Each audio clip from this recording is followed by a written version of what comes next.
friends, welcome back to my YouTube channel. Today I am going to discuss about Ohm's law. Ohm's law बहुत ही important topic है, ये आपसे exam में या फिर एक्सटर्नल भी पूछ सकता है. ओके, फर्स्ट Ohm's law का स्टेटमेंट क्या है? Ohm's law is a formula used to calculate relationship between voltage, current and resistance in an electrical circuit. Means Ohm's law क्या बताता है? Ohm's law voltage, current and resistance के बीच relation बताता है. Okay, अब हमारे सर्किट में आपको पता है वोल्टेज, करंट एंड रेजिस्टेंस होना बहुत मीन्स ये तीनों इलेक्ट्रिकल क्वांटिटी बहुत ज्यादा ही इंपॉर्टेंट होती है. फर्स्ट ओम्स लॉ, इसे ओम्स लॉ नेम क्यों दिया? एक साइंटिस्ट थे जॉर्ज साइमन ओम. ओके, मीन्स आपसे एक्सटर्नल पूछ सकता है इसे ओम्स लॉ क्यों बोलते हैं? बिकॉज जो साइंटिस्ट थे जॉर्ज साइमन ओम, उन्होंने ये ओम्स लॉ निकाला था, इसलिए इसे हम ओम्स लॉ कहते हैं. नाउ इलेक्ट्रिकल में आपको पता है तीन क्वांटिटी होती है, वोल्टेज, करंट एंड रेजिस्टेंस. इन तीनों क्वांटिटी को जोड़कर ही आपका एक सर्किट बनता है. सर्किट मीन्स जैसे हमारे पास बल्ब है, एलईडी है या फैन, लोड कुछ भी हो सकता है. लोड में जैसे आप देखेंगे, एग्जांपल देखेंगे, दिस इज लोड. लोड में जैसे यहाँ वोल्टेज दिया, this is voltage, voltage apply हुई तो फिर क्या होगा? करंट फ्लो होगा. ओके, अब वोल्टेज के कारण करंट फ्लो होगा. इस लोड के अंदर क्या है आपका? इस लोड के अंदर क्या है? रेजिस्टेंस है. मीन्स हमारे ये पूरा सर्किट है कंप्लीट हुआ. इलेक्ट्रिकल में ये तीनों इंपॉर्टेंट क्वांटिटी है, voltage, current and resistance. Voltage की यूनिट होती है वोल्ट, करंट की यूनिट होती है एम्पियर एंड रेजिस्टेंस की यूनिट होती है ओम. ओके, नाउ जॉर्ज साइमन ओम, उन्होंने मेन ओम्स लॉ निकाला था. ओके, अब इसका क्या है? इस फॉर्मूले को आप इस टाइप से भी लिख सकते हैं.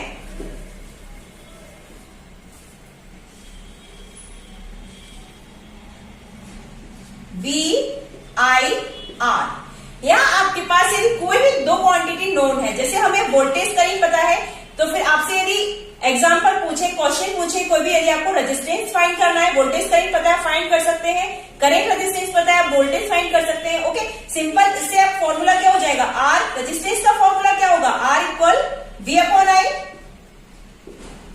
V equal IR and I equal V upon R. Okay, now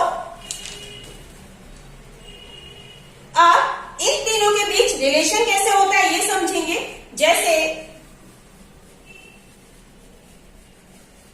जैसे हमारे पास यहां एक लोड है. लोड मीन्स हमारे पास क्या है? एलईडी है. लोड हमारा एलईडी है. एलईडी पर मेंशन है वोल्टेज है 2 वोल्ट एंड करंट है 20 milliampere. Okay, voltage supply है जो हमारी वोल्टेज सप्लाई है 9 वोल्ट की.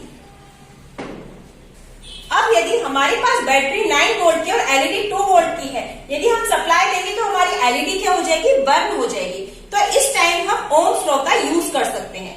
ओम्स लॉ के लिए हमें आपको पता है 2 क्वांटिटी पता होना चाहिए. जैसे हमारे पास एलईडी है, इस पर मेंशन है 20 वोल्ट एंड 20 मिली एम्पियर. तो अब हम यहाँ क्या करेंगे? हमारे पास वोल्टेज है एंड करंट है, हम इसे रेजिस्टेंस फाइंड कर सकते हैं. रेजिस्टेंस फाइंड करके हम यहाँ लगा देंगे, जिससे हमारा सर्किट क्या हो जाएगा? बैलेंस हो जाएगा. Means R equal V upon I के अकॉर्डिंग वोल्टेज हमारा कितना है? 9 वोल्ट और यहाँ कितना है? 2 volt. Means 9 volt minus 2 volt equal हमें कितना चाहिए? Voltage 7 volt.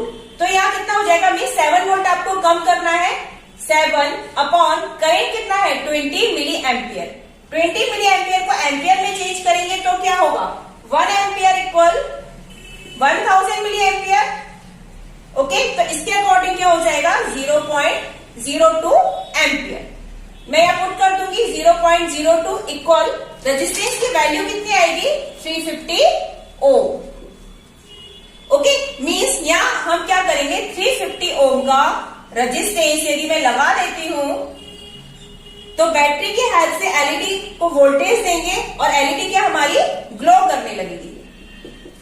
एलईडी ग्लो करने लगेगी और रेजिस्टेंस हमने फाइंड किया है. जैसे हमने रेजिस्टेंस फाइंड किया है वैसे ही हम वोल्टेज एंड करंट भी फाइंड कर सकते हैं. अब आपसे एक्सटर्नल एक चीज और पूछ सकता है.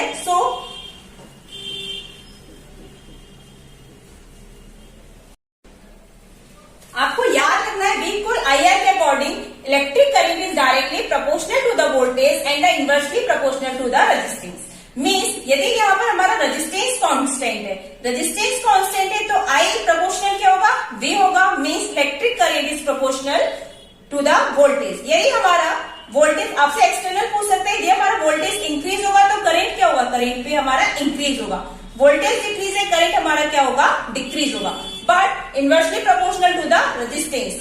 I equal V upon R के अकॉर्डिंग यदि हमारा वोल्टेज कांस्टेंट है तो 1 अपॉन R, ओके, क्या होगा, यदि हमारा रेजिस्टेंस बढ़ रहा है, करंट क्या होगा, करंट हमारा कम होगा।